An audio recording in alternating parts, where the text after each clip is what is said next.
dia tipu-tipu.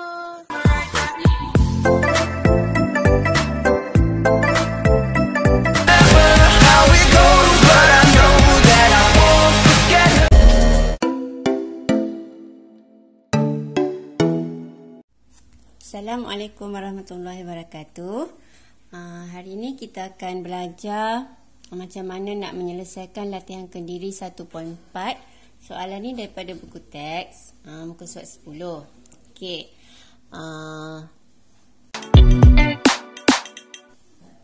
Soalan pertama. Hitung perimeter kawasan yang berlorek. Okey. Jadi perimeter kawasan berlorek yang ni lah, yang ni kawasan berlorek. Jadi kita kena ambil AB campur BD campur DC campur CA. Okey. Jadi yang ni dah ada 5. Jadi kalau yang ni 5, yang ni pun samalah 5 juga.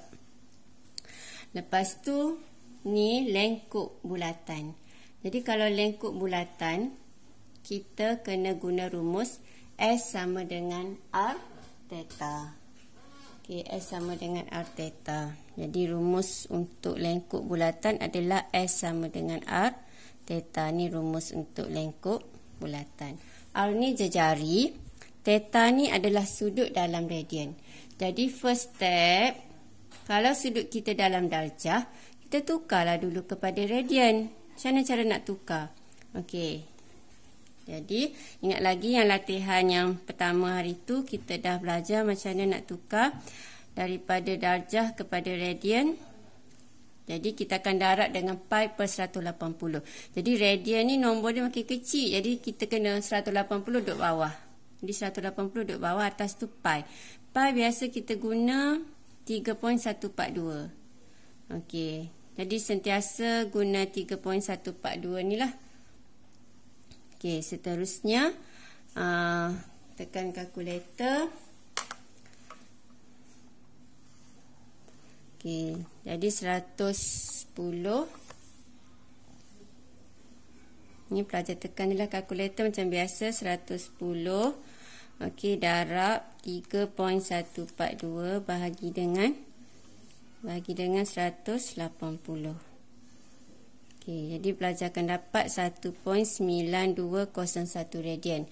Jadi untuk penyelesaian cikgu sentiasa ambil 4 titik perpuluhan supaya jawapan akhir lebih tepat.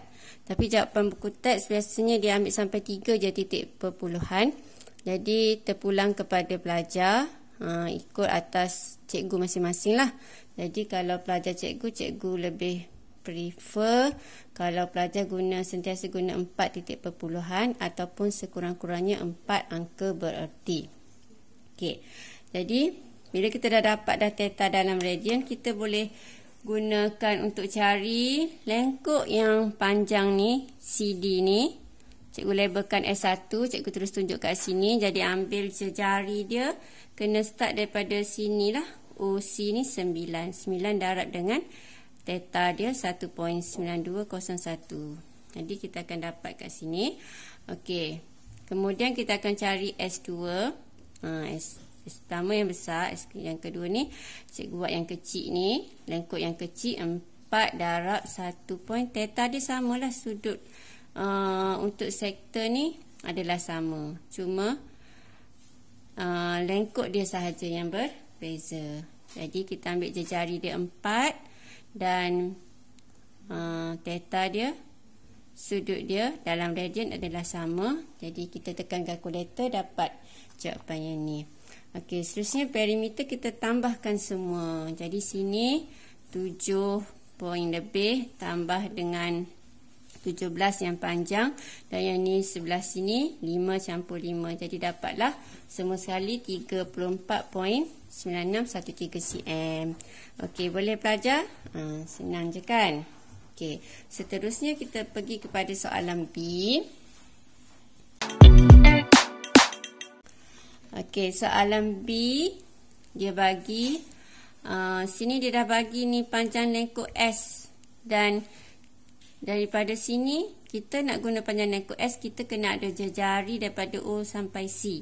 kita tak boleh ambil jejari 3 ni. Jadi jejari semua sekali sini adalah 4. So kita guna rumus bila kita ada S, kita ada R, kita akan guna rumus S sama dengan R theta. Gantikanlah S dia 3. Okey. Jejari dia dah ada 4. Jadi theta kita boleh cari. Okey. 4 pergi sebelah jadi bahagi. Jadi theta dia dapat 0.75. Okey. Kemudian kita boleh cari S2 sebab theta dia cikgu dah terang tadi sama dengan yang pertama, theta dia sama. Gunakan juga 0.75 tu. Jejari dia 3 jadi darabkan dapat. Okey, lepas tu perimeter tambahkan semua yang kita baru cari tadi 2.25. Lepas tu tambah dengan 3. Mana 3? Yang ni. Lepas tu tambah 1 tambah 1. Yang penting semua ukur keliling ni, perimeter ni kita tambahkan. Tak apalah tak ikut turutan pun. Okey, jadi akhirnya dapat jawapan dia. Okey. Itu untuk B.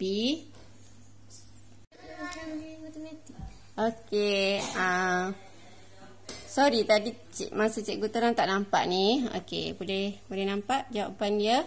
Okey, seterusnya kita sambung soalan yang pertama, C pula. Okey, C ni untuk soalan ni untuk cari perimeter kawasan berlorek ni, kawasan dia. Jadi mula-mula kita tengok ni perimeter ni, lengkuk ni. Okay, nak cari lengkuk ni kena ada sudut dan ada jejari. Jadi jejari sini dengan sini adalah jejari. So sini 10, sini pun 10. Okey, sekarang masalah kita tak ada ni theta kat sini, sudut kat sini. Jadi cara nak cari dia ni cikgu keluarkan gambar rajah segitiga sahaja ni. Okey. Jadi kita tengok sini 0.5, sini 90. Jadi semua sekali kan 180. Jadi dah tolak dengan 90, jadi tinggal lagi 90. Okey, 90 adalah pi per 2. Okey. Jadi kalau dalam radian kita terus guna pi per 2 tolak 0.5. Okay, untuk lebih mudah pelajar faham, pelajar tengok kat sini.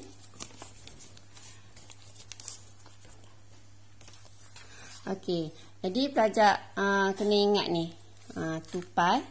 2 pi sama dengan 360. Jadi kalau 2 pi dia buat satu bulatan, dia adalah 360. Kalau pi bahagi 2 jadi 180. Kalau 90 bahagi 2 lagi, pi per 2. Jadi kalau pi kita sentiasa ingat nilai dia 3.142. Jadi kalau 2 pi 6.284. Dan kalau pi per 2 1.571. Jadi kita tukar terus kepada perpuluhan. Lebih mudah kita nak tolak. Okey, jadi pi per 2 tadi adalah 1.571. Kita nak dapat theta tu, kita tolak dengan 0.5, dapatlah theta adalah 1.071. Okey. Seterusnya, ni theta yang ni kita dapat. Sinilah kita dapat 1.071. Okey, seterusnya kita boleh carilah nilai AB ni.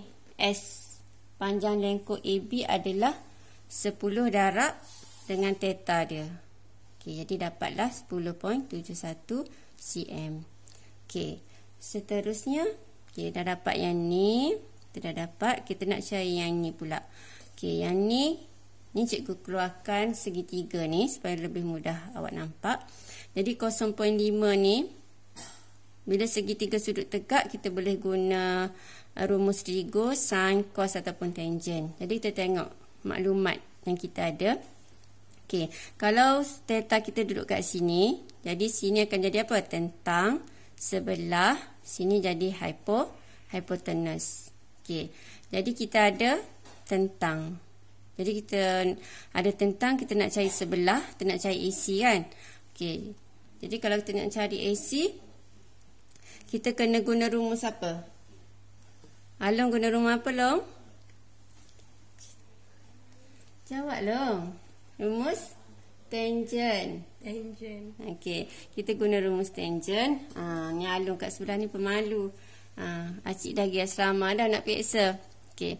Jadi tangent 20, jadi kita guna rumus tangent. Okey. Jadi rasa pelajar tak ada masalah kan nak guna rumus tangent. Okey, jadi tangent tentang per sebelah. Jadi tentang kita dah ada 10, sebelah kita nak cari, atau sini boleh juga label terus AC, senang dapat terus AC. Jadi bila kita nak cari ni kita tukar. Jadi bila pindah bawah jadi operasi ke apa? Bahagi. Ya, bahagi. Jadi bila bahagi dapatlah 10 bahagi tangent 28.64. Jadi dapatlah S dia adalah 18.3109. Nak tunjuk kalkulator ke Long? Tunjuk. Oh Allah. Jadi 10 bahagi dengan tangent. Tak apa kalau pelajar tu dah pandai, dia boleh skip je. Okey. Jadi dapat 18.3109. Okey. Boleh nampak? Okey. Jadi kita dapatlah AC kat sini. Okey, mana lagi kita nak cari? Nak cari mana lagi? B C. Nak cari BC. Jadi macam mana cara kita nak cari BC? Okey. Kita tak ada nak cari BC terus, kita kena cari OC. Kena cari OC. Okey, cara nak cari OC ada dua cara. Okey. Jadi yang pertama pelajar boleh guna teorem Pythagoras je. Jadi OC ni kan hypotenuse. Jadi kalau kita ada yang paling panjang, yang pendek dua tu kita kuasa duakan. Lepas tu nak dapat OC kita akan punca kuasa. Jadi kita cikgu tunjuk tekan kalkulator ni. Jadi 10 kuasa 2 tambah 18.3109 kuasa 2 sama dengan, lepas tu kita terus square root answer. Jadi kita akan dapat 20.8636. Okey. Jadi bila dah dapat OC panjang semua, kita nak BC. Jadi kita kena tolak dengan 10. Jadi dapatlah BC. Okey. Satu lagi kita boleh guna sin je. Ringkas je. Okey. Jadi kita guna rumus sin. Kalau sin apa dia? Saya takut hantu. Tadi tangent tak takut sangat. Tangent adalah tentang per sebelah. Okey, kalau sin pula, sin kan saya takut hantu. Saya ni sin. Okey, takut tentang, tengok tentang dia. Lepas tu hypotenuse. Okey. Jadi tentang dia 10, hypotenuse dia OC lah, kita nak cari OC. Jadi ni dua ni tukar tempat, OC naik atas, sin turun bawah. Jadi turun bawah jadi apa Long? Bahagi. Jadi dapatlah OC sama macam kita dapat tadi. Jadi kita pun nak dapat BC saja kita kena buat apa Long? Kena tolak. Kena tolak, jadi dapatlah jawapan dia 10.8636. Okey, lepas tu kita tambahlah BC tambah AC tambah AB yang kita dah dapat tadi. Jadi dapatlah jawapan akhir dia adalah 39.8845. Okey. Jadi kalau cek jawapan belakang dalam buku teks dia lari sikit sebab cikgu ambil 4 titik pelahan. Tak apa. Okey. Drop it.